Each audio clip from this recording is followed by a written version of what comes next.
In 2016, the National Theatre produced a new play. It was written by the documentary playwright Gillian Slovo and directed by Nicholas Kent. And it was called Another World, Losing Our Children to Islamic State. And I saw the play when I was in London, attending the World Congress on Counterterrorism. Now, the World Congress is a 2-day event of talks and conferences on matters of national security, of global and domestic terrorism, of cybersecurity and policing. Now, I'm a theatre director, and I'm a university academic, and I teach drama. And you don't often get people like me attending conferences like that. But I am interested in the intersections between theatre, government policy, and education. And I'd like to share some research with you. For the last few years, I've been researching the role of theatre in education in countering youth radicalisation. So I was at the conference for research purposes, and it was really interesting. I learned a great deal about threats to national security and UK counter-terrorism policies. But it was missing something. It was missing the human element. So I went to see Gillian Slovo's play. Another World, Losing Our Children to Islamic State, explores the reasons why young people become radicalised, why they leave the relative safety of Europe to join jihadist groups in Syria and Iraq. And the play paints a complex and nuanced account and offers no easy answers. And it's also a verbatim play, and the author had interviewed politicians and religious leaders and NGOs, as well as mothers from a community centre in Molenbeek, Brussels, whose children had joined ISIS in Syria. And she'd also interviewed 4 Muslim students. And I should say that these Muslim students were not radicalised in any way, and they were not terrorists. But their stories told a deep anxiety about what it is to be Muslim in modern-day Britain. Because sometimes carrying a rucksack on London transport is enough to warrant undue attention. Because post 9/11 and the global war on terror, we have seen an aggressive anti-Muslim sentiment expressed in the media, in politics, and in ideology. And young people have borne the brunt of these hostilities. Now, to be youth at any moment in time is to invite a degree of suspicion, from punks to rockers to the use of the London Riots. Now, I'm not here to say to you that terrorism isn't real, and the current threat level is severe for good reason. We have seen devastating and truly heartbreaking attacks across Europe and in the UK, in Paris, London, Barcelona, Manchester. The pain for families involved in these attacks is truly unimaginable. I have a friend, and her son was in Manchester at the night of the arena bombings, and he was lucky he survived. But it's fair to say that the events of that night will stay with him probably for the rest of his life. I'm not here to trivialise the threat level to the UK. It's real. But the way that we talk about terrorism, particularly with young people, is counterproductive and unhelpful. And part of that problem is the UK counter-terrorism strategy, PREVENT. So in 2015, the government introduced a statutory duty to prevent the need for young people to be drawn into terrorism. Now, PREVENT delivery sits within local authorities, and the duty extends to schools and colleges, as well as prisons and healthcare settings. For schools, PREVENT sits as a safeguarding issue, much in the same way that we might deal with bullying or sexual exploitation. But there is a key difference in the way that we talk about terrorism than other safeguarding concerns. Because when we're addressing bullying or sexual exploitation, say, the child or the young person is seen at risk. And it's our job as educators and as adults to mitigate, to reduce the risk. But when we talk about terrorism, sometimes the young person is not at risk. Sometimes the young person is the risk. Now, it's the criticism of Prevent is not that we have a counter-terrorism strategy. It's because the language used to describe the duty disproportionately targets Muslim youth. The adoption of a religious signifier, hijab, in some circumstances, signifies religious extremism. And I'm not alone in thinking this. Rights Watch UK and Home Affairs Select Committee have called for an independent review. And yes, there have been cases, high-profile cases, of young people leaving the UK and Europe to join jihadist groups abroad. And there is also the case that far-right extremism is growing across Europe.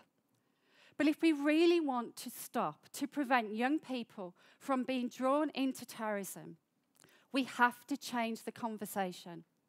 And we have to stop seeing our young people as a risk. And we need to include them in the conversation. And we need to find better ways of delivering the Prevent duty. And one way is through theatre. But why theatre? Well, for a start, we're good at it.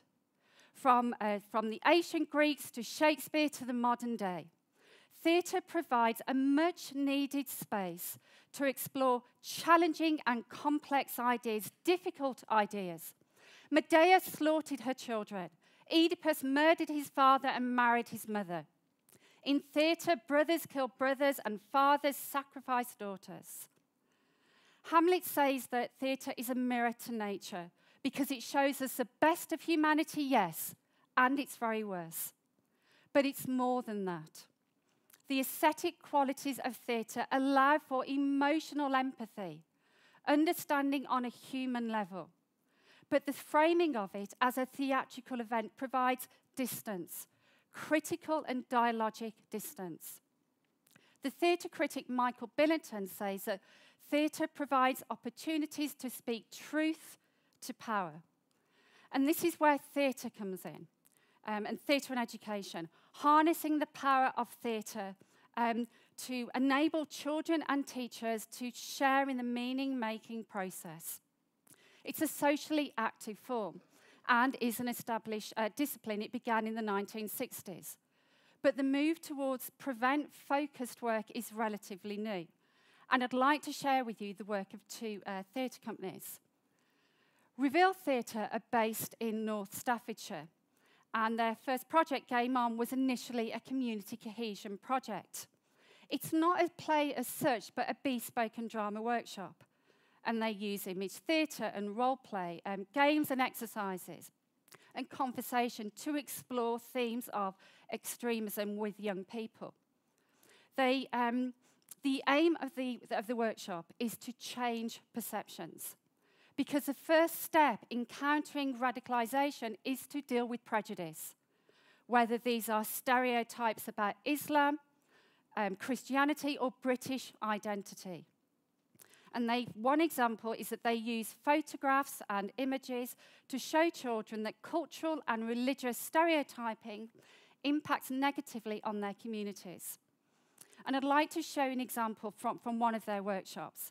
In the next slide, you will see an image, and it's not the actual photograph, it's a drawing of a photograph. And there are some words added to the photograph. Now, some of you might find that this drawing and the words offensive, upsetting, challenging. So please bear with me and I'll explain. So in this drawing, you can see a woman. She's wearing a blue burqa and she's pointing a gun. And the words say, terror attack level severe, an attack is highly likely. For security reasons, it's now time to ban the burqa. Now, the first time I saw this image, I was in a school watching the project with a group of children.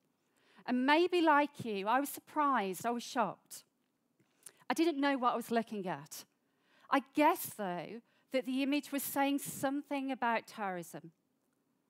So would it change your opinion if I told you that the drawing is based on a real photograph, and that was taken some time ago? The words, though, were added later by a far-right group to promote an anti-Muslim message. the woman in the figure in the drawing is actually a real person. And her name is Lieutenant Colonel Malalaika Carr. And she's not a terrorist.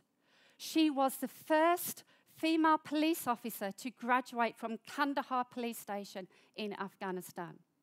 She was a fearless spokesperson for female rights. And she was a mother.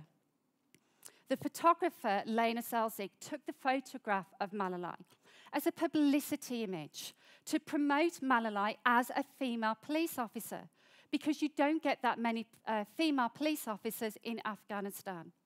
It was a positive image. In 2008, the Taliban assassinated Malalai. She was shot and murdered on her way to work and in front of her son.